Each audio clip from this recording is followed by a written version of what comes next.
ഫെബ്രുവരി 15 ഞായറാഴ്ച Dubai investment പാർക്കിലെ നിരവധി റോഡുകൾ താൽക്കാലികമായി അടച്ചിടും. ദുബായ് ഇൻവെസ്റ്റ്മെന്റ് ഗ്രീൻ റൺ സുഗമമാക്കുന്നതിന്റെ ഭാഗമായാണ് നടപടി.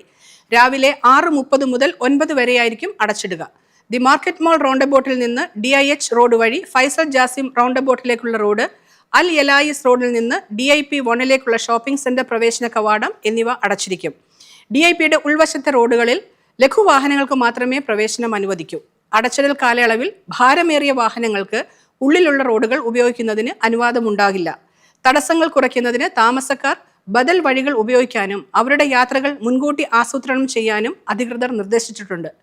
പരിസ്ഥിതി സൗഹൃദപരമായ ജീവിതശൈലി പ്രോത്സാഹിപ്പിക്കുന്നതിനായി രൂപകൽപ്പന ചെയ്തിട്ടുള്ള 3 കിലോമീറ്റർ കമ്മ്യൂണിറ്റി നടത്തം, 5 കിലോമീറ്റർ മത്സര ഓട്ടം എന്നിവ ഈ പരിപാടിയിൽ ഉൾപ്പെടുന്നു.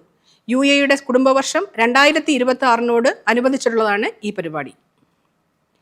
ദുബായ് എമിറേറ്റിലെ ഡെലിവറി ബൈക്കുകൾ 1 വർഷം കൂടി അധികമായി ഉപയോഗിക്കാൻ RTA അനുമതി നൽകി.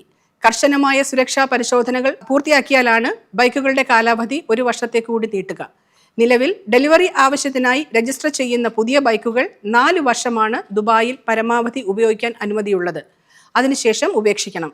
പുതിയ നിയമം വരുന്നതോടെ നിലവിൽ നിശ്ചയിച്ചിട്ടുള്ള പ്രവർത്തന ആയുസ് കഴിഞ്ഞാലും കൃത്യമായ സുരക്ഷാ പരിശോധനകൾക്ക് വിധേയമായി ബൈക്കുകൾ വീണ്ടും രജിസ്റ്റർ ചെയ്യാൻ കമ്പനികൾക്ക് സാധിക്കും.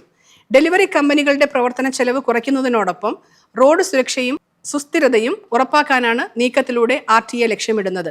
ഇതിനായി RTAയുടെ വെബ്സൈറ്റിൽ പ്രത്യേക സേവനം ലഭ്യമാക്കിയിട്ടുണ്ട്. വിസ കാലാവധി കഴിഞ്ഞിട്ടും മടങ്ങിപ്പോകാത്ത പ്രവാസികളെക്കുറിച്ച് വിവരം അറിയിക്കാത്ത സ്പോൺസർമാർക്കും റിക്രൂട്ടർമാർക്കും കടുത്ത ശിക്ഷ നൽകുമെന്ന് സൗദി അധികൃതർ. 50,000 റിയാൽ പിഴയും 6 മാസം വരെ തടവുമാണ് ശിക്ഷ. നാഷൻ വിത്തൌട്ട് വയലേറ്റേഴ്സ് എന്ന ക്യാമ്പയിന്റെ ഭാഗമായാണ് നടപടി. താമസ ജോലി സംബന്ധമായ നിയമലംഘനങ്ങൾ ശ്രദ്ധയിൽപ്പെട്ടാൽ മക്ക, മദീന, റിയാദ്, കിഴക്കൻ പ്രവിശ്യ മേഖലയിലുള്ളവർ 911 എന്ന നമ്പറിലോ മറ്റു പ്രദേശങ്ങളിൽ നിന്നുള്ളവരാണെങ്കിൽ 999 എന്ന നമ്പറിലോ അറിയിക്കേണ്ടതാണ്.